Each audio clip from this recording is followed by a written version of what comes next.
Morning everyone, welcome back to my channel. আমার নতুন একটা ব্লগে তোমাদের সবাইকে স্বাগতম। আজকে সোমবার, আর সোমবারে সকাল সকাল ঘুম থেকে উঠে গিয়েছি। উঠে প্রথমেই যেটা কাজ, বিছানা তুলে নেওয়া।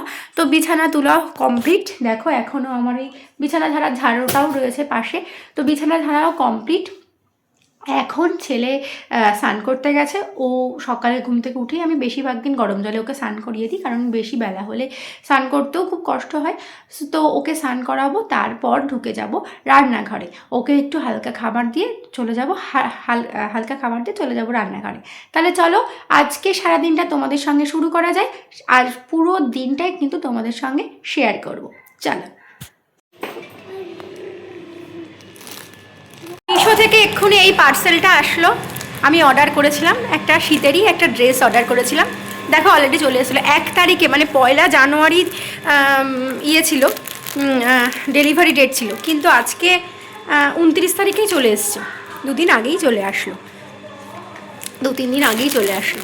পিঙ্ক কালারের ওপর। আমি পার্সেলটা এক্ষুনি ওপেন করব, কারণ কোনো পার্সেল আমার রেখে দেওয়া হয় না, মানে সাথে সাথে যদি ওপেন না করি আমার মন ততক্ষণ মোটামুটি শান্ত হবে না। তো দেখো পিঙ্ক কালারের এই সুন্দর সেটটা আমি অর্ডার করেছিলাম, আমি তোমাদেরকে দেখাবো খুলে। সকাল সকাল পার্সেল এসছে, আমার যে কি ভালো লাগছে মনে। পার্সেল আসলে না মনটা একটা অন্যরকম ফিলিংস দেয়। দেখো অলরেডি ছেলে আর আমার একটু কফি করে নিয়েছি, আর এই যে ব্রেডও নিয়ে নিয়েছি। এখন না বাবা, এই দুটো খাবো, খেয়ে নিয়ে তারপর, মানে এটা খাবো, খেয়ে নিয়ে তারপরে পার্সেলটা ওপেন করব। চলো আগে এটা খেয়ে নিই। এই যে বারান্দায় বসে বসে হেলমেটগুলো সব, আমার হেলমেটগুলো অবশ্য লাগছে না।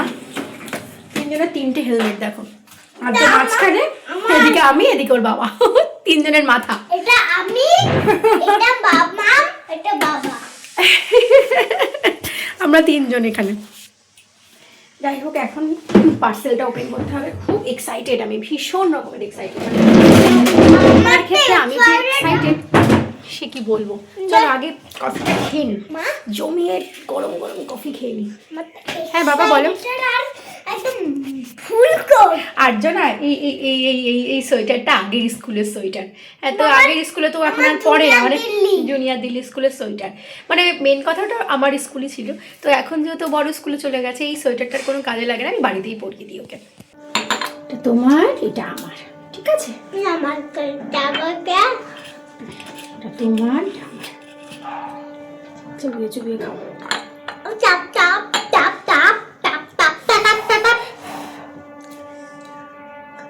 কি গরম। না খাও, বাইট করো। আরে গরম নেই, ঠান্ডা। আমি এটাই খাবো। একটু বাইট করো, দেখো বাইট করে দিতে কেমন গাইস, সেই আছে তুমি খেতে। আমারটা চিনি ছাড়া পুরোটাই, আর যেটা কাঁচের কফিটা চিনি দিয়ে। আসলে চিনি দিয়ে আমি শীতকালে একটু ওকে কফি দিই, কিন্তু গরমকালে একদমই কফি দিই না। মানে কফি বা চা এই ধরনের খাবার আমি ওকে দিই না, হরলিক্সে দিই। মানে শীতকাল যেহেতু, আমি একটু কফি খেলে না ও একটু চাই, মা একটু দেবে, ওর জন্য।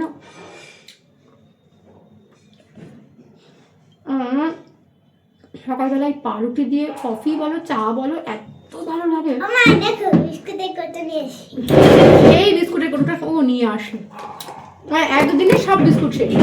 না, আমার এই বিস্কুটটা ফেভারিট বিস্কুট, আমি খেতে ভালোবাসি। ও এই বিস্কুটটা সত্যিই ভালোবাসি। আমি আর কিছু বলি না, বিস্কুট খাই আর কি বলবো। চিনি ছাড়া কফি। আমি এত বড় কখনো হয়নি, আমি দাঁড়িয়ে নিয়েছি চেয়ারে। পড়ে যাবো। আরে না, আমি আছি না, পড়বি কোথায়? পড়বি না বাবা, গাছটা দেখো যে আমি কি খাচ্ছি। পড়ে যাবে কফিটা। বিস্কুট খাচ্ছি।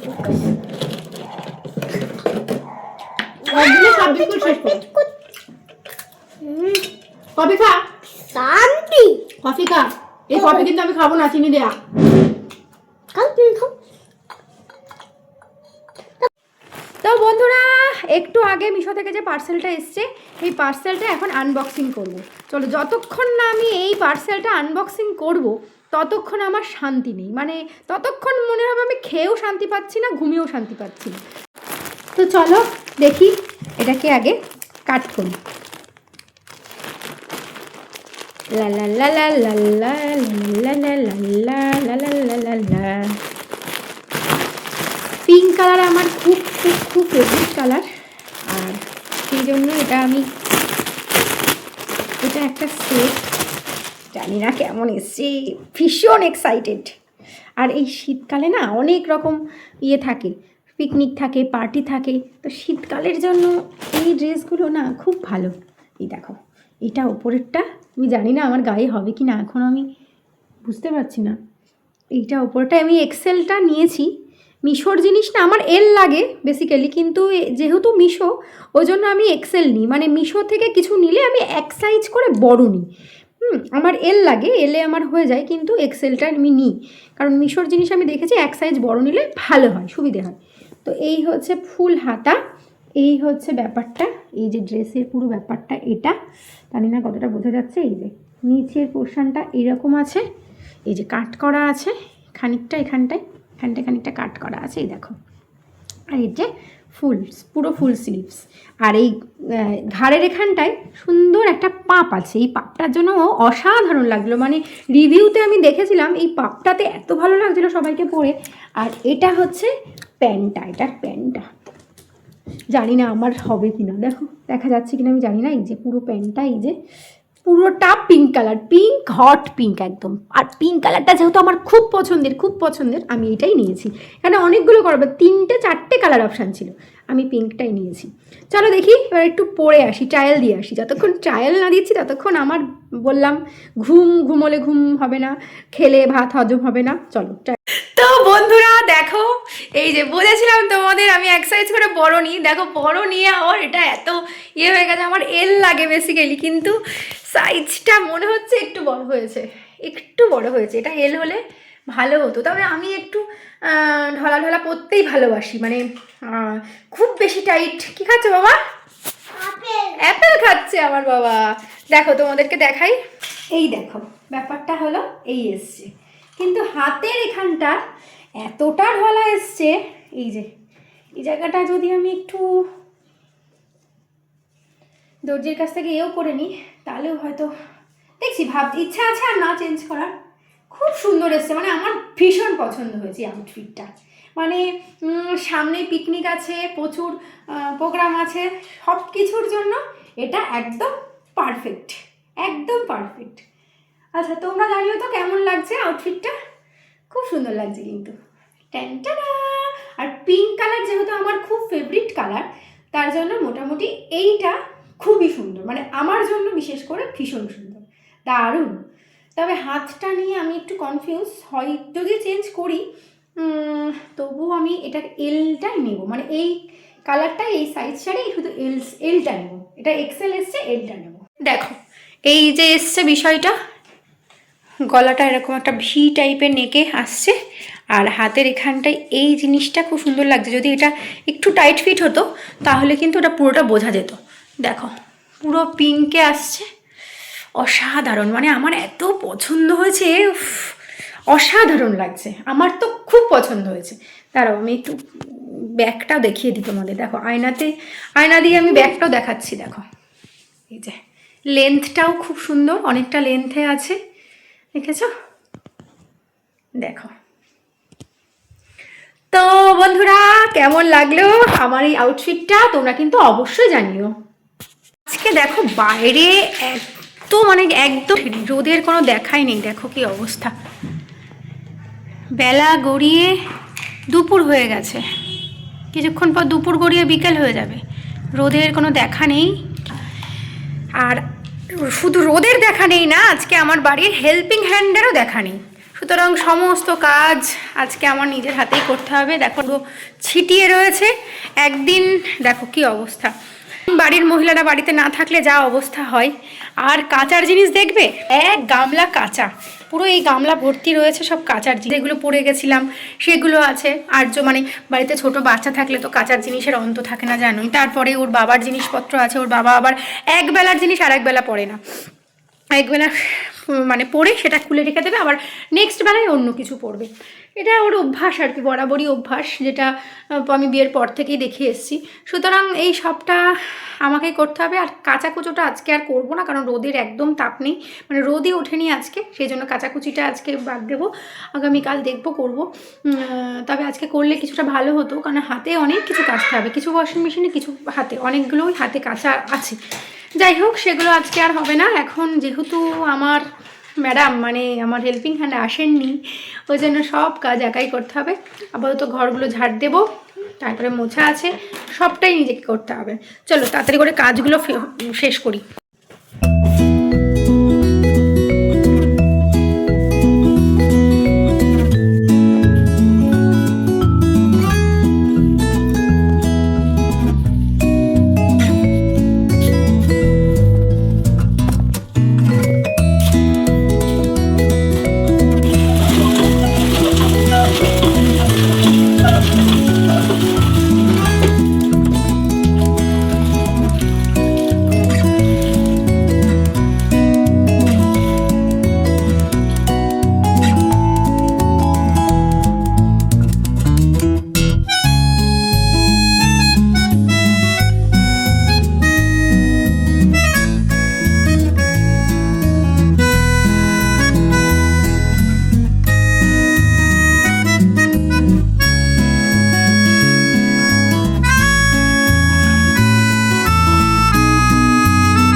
বাপরে বাপ, কি যে ঠান্ডা পড়েছে বন্ধুরা! উফ, আজকে তো এক ফোঁটা রোদের মানে রোদের দেখা মেলেনি, তার সাথে আমার হেল্পিং হ্যান্ডটাও আজকে ডুব দিল, তারও আজকে দেখা মিলল না।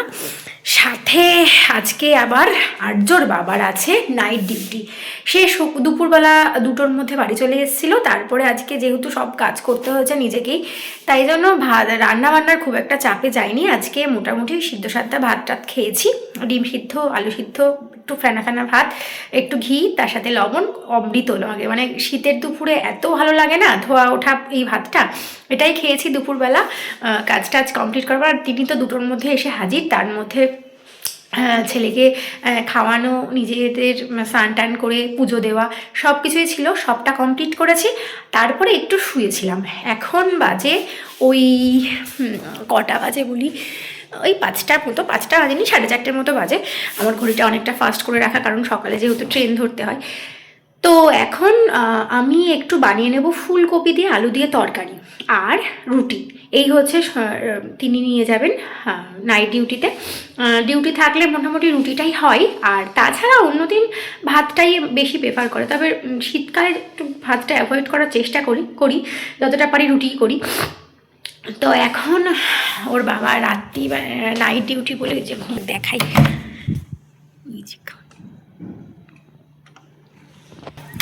নাইট ডিউটিতে যাবে বলে ঘুমাচ্ছে। আমি একদম ডাকছি না, আমি ছেলে ঘরে রয়েছি যাতে ও ডিস্টার্ব না করে ওর বাবাকে। আর যে কী করছো বাবা?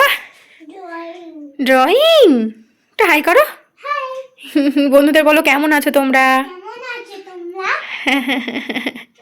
আর্য খেলা করছে, ও খেলা করতে থাকুক, আমি রান্নাঘরে চটপট করে যাই, কারণ 5:30 থেকে আমাদের আবার ব্যায়ামের ক্লাস থাকে, মানে আর্য আর আমাকে ব্যায়ামে যেতে হবে। ওর বাবা ওদিকে ঘুমাচ্ছে, আর্য খেলা করছে, ড্রয়িং করছে, আর আমি এই যে রান্নাঘরে চলে এসেছি। এখন একটু রান্না করে নেবো বলতে ড্রয়িং থেকে আস্তে আস্তে অলমোস্ট 7টা বেজে যায় আমাদের, এই ব্যায়াম থেকে আস্তে আস্তে অলমোস্ট 7টা বেজে যায়।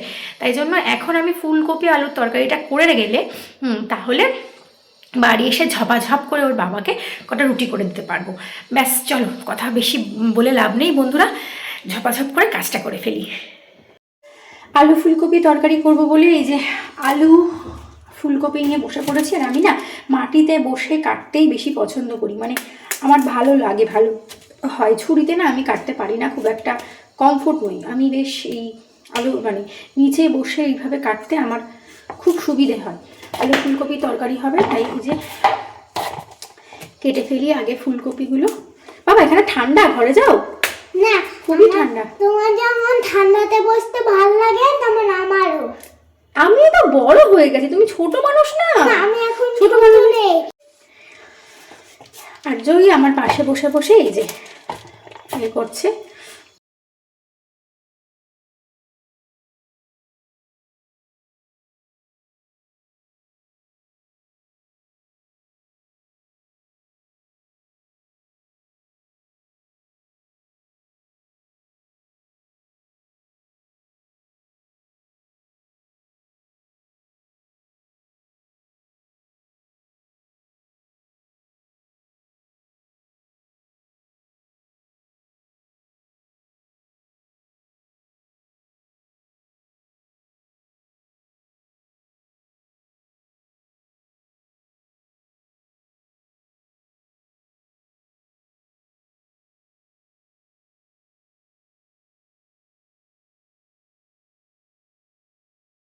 তরকারিটা হতে থাকুক আর আমি ওদিকে চলে যাই ড্রেস আপ করতে, কারণ ব্যায়াম আছে আমাদের 5:30টাতে, এখন অলরেডি 5:15 মতো বেজে গেছে। আমি এবার যাব ড্রেস আপ করবো, ছেলেকেও রেডি করাবো, আর ওর বাবা তো ঘুমাচ্ছে ওদিকে। ড্রেস আপ করার পরে, ড্রেসটা পরার পরে একবারে ওটা বন্ধ করে তারপর আমরা বেরিয়ে পড়বো ব্যায়ামের জন্য। দেখো বন্ধুরা, আমি এই যে রেডি হয়ে গেছি, এটাই আমার ব্যায়ামের কস্টিউম। এটা পরেই আমি রোজ ব্যায়াম করি, মানে প্রায় দিন ব্যায়াম করি। আর একটা কস্টিউমও আছে, যাই হোক। আর আর্যকে এবার রেডি করব, তারপরে কিন্তু আমি বেরোবো। ওদিকে তরকারি কি বলছে একটু দেখে আসি, তরকারি কি বলছে দেখে আসি একটু। ঢাকা চাপা দিয়ে গেছিলাম, জানি না ফুটলো কিনা। বাবা কি গরম। এই যে হচ্ছেন তরকারি, আলুগুলো সিদ্ধ হয়েছে কিনা একটু দেখে নিই। হ্যাঁ, সিদ্ধ হয়ে গেছে। কটা আলু গেলে দিই, তাহলে তরকারিটা বেশ মাখো মাখো হবে, গাঢ় হবে। আর ফুলকপি আলু নিরামিষ তরকারি আর রুটি আজকে আমাদের মেনু। ও, আর ফ্রিজে মিষ্টি আছে, একটু বাবাকে মিষ্টি দিয়ে দেবো, ব্যাস ওর বাবা নিয়ে যাবে রাত্রে টিফিনে। আমি আর আমার ছেলে খাবো। একটু কমিয়ে দিয়ে আর একটু ঢাকা দিয়ে রাখি, একটু ফুটে যাক। তো চলো বন্ধুরা, আজকে আমি এখন যাচ্ছি ব্যায়ামের ক্লাসে। অলরেডি কস্টিউম পরে নিয়েছি, আর আমার ছেলেকেও এই জাস্ট পরাবো। আমি আর আর্য দুজনেই দেখো রেডি, পুরো রেডি। আর্যও রেডি, আমিও রেডি। নিচে কস্টিউম আছে ব্যায়ামের, আর উপরে আমি জ্যাকেটটা পরে নিয়েছি। আর নিচে স্কুটি চাবি, স্কুটি বের করবো এখন, একদম টানটানি বেরোবো আর্য আর আমি। ওই যে দরজা খোলা হয়ে গেছে আর্যবাবুর। বাবা জুতো পরেছ? এই ঘরের জুতো ওটা পরো না, বাইরের জুতোটা পরো, এটা পরো। জুতোটা পরে নি, দাঁড়াও। বাইরে কি ঠান্ডা হাওয়া দিচ্ছে। ঘরে ঠান্ডা, ঘরে ঠান্ডা। এই যে দরজাটা খুললি না, ঠান্ডা হাওয়া দিচ্ছে, প্রচন্ড হাওয়া দিচ্ছে। বলছিলাম কি, রেনকোট আর এই জুতোটা, আর এই জুতোটা তো ম্যাচিং। হ্যাঁ, না না বেরো, আমি এটা বের করে নিই।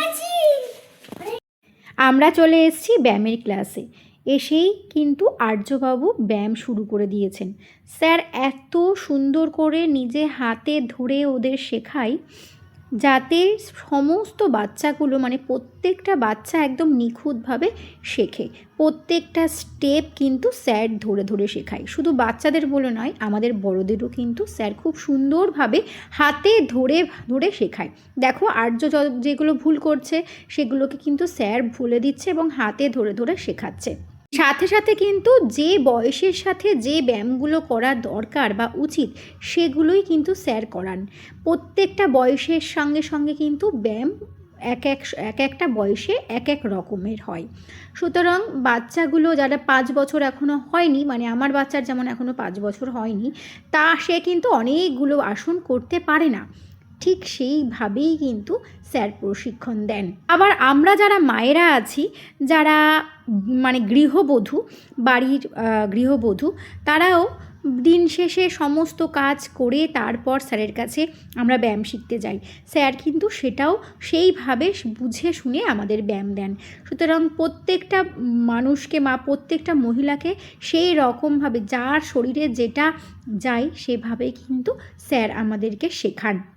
কয়েকদিন পর, মানে আগামী রবিবার কি তারপরের রবিবার হবে হয়তো, মানে ঠিক খেয়াল করতে পারছি না, স্যারের কাছে কিন্তু আমাদের আরও একটা প্রতিযোগিতা আছে। সেই জন্যই কিন্তু স্যার আমাদের সেইভাবেই শেখাচ্ছিল। লিস্টেড কিছু কিছু ব্যায়াম আছে যেগুলো যারা অনেক ছোট থেকে ব্যায়াম শিখছে তারা খুব সহজেই তুলতে পারে, কিন্তু আমাদের মতো মানুষ যারা জীবনে কোনো দিন ব্যায়াম শেখেনি, এই নতুন ব্যায়াম শিখতে গেছে, তাদের পক্ষে সেই ব্যায়ামগুলো তোলা খুব কঠিন। যেমন দেখো, আমি কিন্তু অনেক ব্যায়াম পারি না, কারণ একদম নতুন। স্যার হাতে ধরে আমাদেরকে সেই ব্যায়ামগুলো শেখান। এই আসনটাই, এই ত্রিকোণাসনটাই যেমন আমি একদমই পেরে উঠছিলাম না, মানে আমার এত কষ্ট হচ্ছিল নিচু হতে, মাজা এত বেশি শক্ত, যার জন্য কিন্তু আমার খুব সমস্যা হয় বা সমস্যা হচ্ছিল। স্যার এত সুন্দর করে হাতে ধরে এগুলো করাচ্ছিলেন। ঠিক সেম এই আসনটাও তাই। স্যার যে এত ভালো করে শেখান যে আমি মানে কোনোদিনও না শিখে, কখনো না শিখেও কিন্তু আমার মতো মানুষ পারছে। যার জন্যই আমার এতটা ভালো লাগে স্যারের প্রশিক্ষণকে। তবে হ্যাঁ, নিজেরকেও চেষ্টা করতে হবে, নিজেকেও এক একবার করে মানে সেই ব্যায়ামটাকে তোলার অনেকবার করে চেষ্টা করতে হবে, বাড়িতেও প্র্যাকটিস করতে হবে, সব কিছু মিলিয়ে তারপর কিন্তু সেই পারফেক্ট ব্যাপারটা আসে। তাছাড়া পারফেক্ট ব্যাপারটা আসা কিন্তু খুবই কঠিন। এদিকে আবার আর্যর বাবার বাড়ি মানে আর্যর বাবার ডিউটির সময় হয়ে যাচ্ছে। আমি তো বাড়িতে তরকারি করে রেখে এসেছি, কিন্তু রুটিটা তো করা হয়নি, আটাটাও এমনকি মাখা নেই। স্যারকে বারবার বলছি, স্যার প্লিজ আমাকে এবার ছেড়ে দিন, আমার কিন্তু বাড়ি গিয়ে অনেক কাজ, ওর বাবা নাইট ডিউটি যাবে। কে কার কথা শুনেছে, স্যার তো নিজের মতো আমাকে শিখিয়েই যাচ্ছে। যাই হোক, স্যার অবশ্যই ভালোর জন্যই শেখাচ্ছিলেন, কিন্তু সময়টাও বড্ড কম ছিল সেদিনকে, যার জন্য আমিও খুব তাড়াহুড়ো করছিলাম। আর এই দেখো, তাড়াহুড়ো করতে গিয়েই কিন্তু প্রচুর ব্যায়াম ভুল হচ্ছিল সেদিনকে, যেগুলো আমি পারি বা আমার পক্ষে পারা সম্ভব, সেই ব্যালেন্সগুলোও আমি ঠিক করে পাচ্ছিলাম না। যেমন এই আসনটাই আমি ব্যালেন্স পাচ্ছিলাম না, মনটা যে রয়েছে আমার বাড়ির দিকে, ওর বাবা যাবে সেই দিকে, ওই জন্য তো কোনো কিছুই হচ্ছে না। আসলে মনের সঙ্গে না একটা ভীষণ রকম সংযোগ আছে এই ব্যায়ামের, জানো তো। যখন তুমি মনোসংযোগ দিয়ে ব্যায়াম করবে তখন অবশ্যই সেটা খুব সুন্দরভাবে হবে বা ঝপাঝপ হয়ে যাবে। কিন্তু তুমি যদি মনোসংযোগ না দাও, তোমার মনটা অন্যদিকে পড়ে থাকে, ব্যায়াম কিন্তু কোনোভাবেই হবে না, তুমি ব্যালেন্সটা কিন্তু ঠিকভাবে আনতে পারবেই না। এটা আমি অন্তত ব্যায়াম করতে গিয়ে বুঝেছি বেশ কিছু দিনে। সে যাই হোক, স্যারও কিন্তু ছাড়ার পাত্র নন, স্যারও খুব সুন্দরভাবে আমাকে ব্যায়ামগুলো ওঠানোর চেষ্টা করছিলেন। আর আর্যবাবু ওই চারিদিক দিয়ে দৌড়াদৌড়ি ছুটাছুটি, স্যার মাঝে মধ্যে ভীষণ রেগে যান, এই তুই বস তো বলে। আবার কার একটা মাথার নিয়ে চলে এসছে দেখো, বলছে মা এটা আমাকে তুমি কিনে দেবে। আমি তো বলছি বাবা এটা কারটা নিয়ে এসছো, ওই একটা বাচ্চাটা নিয়ে চলে এসেছে, আর কি বলবো। আর এই আসনটা বকাসন, এটা মানে আমি অনেক চেষ্টা করে এইটুকুনি উঠাতে পেরেছি, তাও প্রচুর প্রচুর প্রচুর চেষ্টা করে। তবে স্যার বলছেন হ্যাঁ তুমি চেষ্টা করো, এটা আরও অনেকটা হবে। এই অন্য আসনের থেকে আমার এই বকাসনটা মনে হয় ইজি, কিন্তু এতটাও ইজি নয়, এটা আরও প্র্যাকটিসের মাধ্যমে হয়তো আরও ভালো হবে। আমি চেষ্টা করব, স্যারও বলেছেন প্রচুরবার প্র্যাকটিস করো। আর এই আসনটার কথা আর কি বলবো, ব্যালেন্স তো আমার আসতেই চায় না। এখন বাজে সন্ধে 7:30 না 8টা, অলমোস্ট 8টা বেজে গেছে। আর দেখো ব্যায়ামের ড্রেসটা আমি এখনও ছাড়তে পারিনি, কারণ ব্যায়াম থেকে এসে মানে আসতে পারিনি, তার মধ্যে তাড়াহুড়ো করে ওর বাবাকে কটা রুটি করে দিলাম, আমি তাড়াতাড়ি করে দিলাম। আর যে খবরটা তোমাদেরকে জানাবো, আমি কালকে যে ব্যায়ামের কম্পিটিশানে গিয়েছিলাম, সেই কম্পিটিশানে আমার একটা প্রাইজ মিলেছে। দেখো এইটা আসলে আমার কম্পিটিশানটা হয়ে যাওয়ার পর আমরা চলে এসেছিলাম, তবে আমাদের যে স্যার যার আন্ডারে আমরা গিয়েছিলাম, সেই স্যার যেহেতু উনি ওখানে ছিলেন, স্যারের হাতে প্রাইজটা দিয়ে দিয়েছিলেন। এই যে আমি 8th হয়েছি, তাও যাই হোক হতে পেরেছি 8। হয়তো আরও চেষ্টা করলে ভালোভাবে, আমি একদমই প্র্যাকটিস ছিল না, স্যার জাস্ট রিকোয়েস্ট করলো যাও তোমরা পারবে, তুমি পারবে, তোমার প্রিপারেশান ভালো, সেই জন্যেই যাওয়া ছিল। এই যে ট্রফিটা দেখালাম, আর এটা হচ্ছে আমার সার্টিফিকেট, দেখেছো আমার সার্টিফিকেট, খুব ভালো লাগছে, মানে এত ভালো লাগছে, দাঁড়াও একটুখানি তোমাদের দেখাই। এই যে এইটা আমার সার্টিফিকেট, আর এই যে ট্রফিটা ঘুরে গেছে, এই যে ট্রফিটা, এই যে দেখেছো কি ভালো লাগছে, সত্যি কথা একটু অন্যরকম লাগছে। এই যে 8th হয়েছি আমি, 8th, আর এই যে আমার সার্টিফিকেট। তো যাই হোক, নিজেকে একটু অন্যরকম লাগছে, মানে নিজেকে এত খুশি লাগছে কি বলবো। আর দুটো পেয়ে, মানে প্রাইজটা পেয়ে, স্যার যখন আমাকে ক্লাসে গিয়ে দিলেন প্রাইজটা, মানে মনে হচ্ছিল যেন অন্যরকম একটা শান্তি। কারণ কম্পিটিশান যখনই করতে গেছিলাম বা কম্পিটিশানে কালকে যখনই যাচ্ছিলাম, মনে হচ্ছিল হ্যাঁ কোথাও যেন হলেও কিছু একটা হতে পারি, কারণ যেটুকু করছি মোটামুটি আর কি। যাই হোক, এইটুকু মিলেছে, আশা করব ভবিষ্যতে আরও চেষ্টা করব আরও ভালো করার। অবশ্যই এটা মোটেই ভালো নয়, 8th পজিশান মোটেই খুব একটা ভালো নয়, সেটা অবশ্যই সেটা ঠিক, কিন্তু তাও যেটুকু মিলেছে, যেটুকু আমার প্রাপ্য সেটুকু আমি পেয়েছি। তোমাদের সঙ্গে আমি আরও একটা জিনিস শেয়ার করতে চাই, যেহেতু আমি সবটা শেয়ার করি তোমাদের সাথে, এটাও আমি শেয়ার করতে চাই যে আমি কিন্তু ছোটোবেলা থেকে বা একদম যেমন হয় ছোটোবেলা থেকে একদম ছেলেবেলা থেকেই সবাই ব্যায়াম শেখে বা যোগা শেখে, আমি কিন্তু কোনো দিনও আগে যোগা শিখিনি। ছেলেকে যোগা শেখাবো এই পরিকল্পনা আমার ছিল অনেক দিন থেকেই, কারণ আমি যোগাটা ভালোবাসি, তবে সময় সুযোগের অভাবে কখনো শিখে ওঠা হয়নি। আর সেই জন্য আমার অনেক দিনের ইচ্ছা, আমার সন্তান মানে আমার বাচ্চা যে হবে তাকে আমি যোগা শেখাবো, আর যদি আমার মেয়ে হয় তাহলে আমি তাকে নাচ শেখাবো, কারণ যোগা আর নাচের প্রতি আমার একটা প্রথম ছোট থেকেই ভালোবাসা ছিল। তো সেক্ষেত্রে যেহেতু আমি শিখতে পারিনি বা ছোট থেকে সেরকম সুযোগ আমার হয়নি, সেই জন্য আমার সন্তানকে আমি নিয়ে গিয়েছিলাম যোগা শেখাতে, মানে যোগা শেখাতে আর কি। তো সেখানে গিয়ে কিন্তু হঠাৎ একদিন দেখি যে মায়েরাও শিখছে, মানে বাচ্চাদের সাথে সাথে মায়েরাও শিখছে। আর সেটা দেখে আমি ভাবলাম হ্যাঁ এই টাইমটা তো বসেই থাকি বাচ্চার জন্য, তো সেক্ষেত্রে কেন আমি হয় বাড়ি চলে আসি বাচ্চাকে দিয়ে, আর নতবা ওখানে বসেই থাকি একেবারে বাচ্চাকে নেওয়ার জন্য, তাহলে আমি কেন শিখবো না বা আমি কেন করছি না। এটা প্রথম কারণ। আর দ্বিতীয় আরও একটা কারণ আছে, সেটা হচ্ছে আমার কদিন আগেই পলিসিস্টিক ওভারি ধরা পড়েছে। তো পলিসিস্টিক ওভারির ফলে ডাক্তার বলেছে যে আপনার কোনো ওষুধ তেমন নয়, আপনার প্রথম এবং প্রধান ওষুধ হচ্ছে আপনাকে যোগা করতে হবে, ব্যায়াম করুন, একটু হাঁটুন, তেল মশলা জাতীয় খাবার অ্যাভয়েড করুন, বাইরের খাবার অ্যাভয়েড করুন, বাড়ির খাবার খান, এগুলোই কিন্তু আপনার ওষুধ। কারণ পলিসিস্টিক ওভারের সেরকম কোনো ওষুধ কিন্তু হয় না। আর ওয়েট কমান, তো ওয়েট কমান আর এগুলো করুন, এর মধ্যে কিন্তু ওই যোগা একটা সুন্দর সম্পর্ক, মানে যোগার সঙ্গে এগুলোর একটা সুন্দর সম্পর্ক। আর সেই দিক থেকে দাঁড়িয়ে আমি যোগাতে সেইভাবেই যোগদান করি। ছোটোবেলা থেকে কোনো দিনও আমি যোগা শিখিনি বা শিখবো সেটাও কখনো ভাবিনি। তারপর এই কয়েক মাস হয়তো আমি যোগা করছি, আর করার ফলই এইটা এত ভালো লাগছে আজকে মনটা। আমি সত্যি কথা বলতে যেতামও না, এবারে আমি যাচ্ছিলাম না, স্যার আমাকে বললেন সায়ন্তিকা তুমি যাও, কারণ তুমি পারবে, তুমি মানে তুমি সে যোগাগুলো ভালো করছো, মানে তুমি ব্যায়ামগুলো ভালো করছো। সেক্ষেত্রে দেখলাম হ্যাঁ চলো আমার ছেলেকে যখন নিয়ে যেতেই হচ্ছে কেন আমি যাব না, সেই জন্যই কিন্তু যাওয়া। আর তার ফল হলো এইটা। উফ, আমার যে কি আনন্দ হচ্ছে আজকে আমি বলে বোঝাতে পারবো না, কারণ যোগাকে আমি ভীষণ রকমের ভালোবাসি।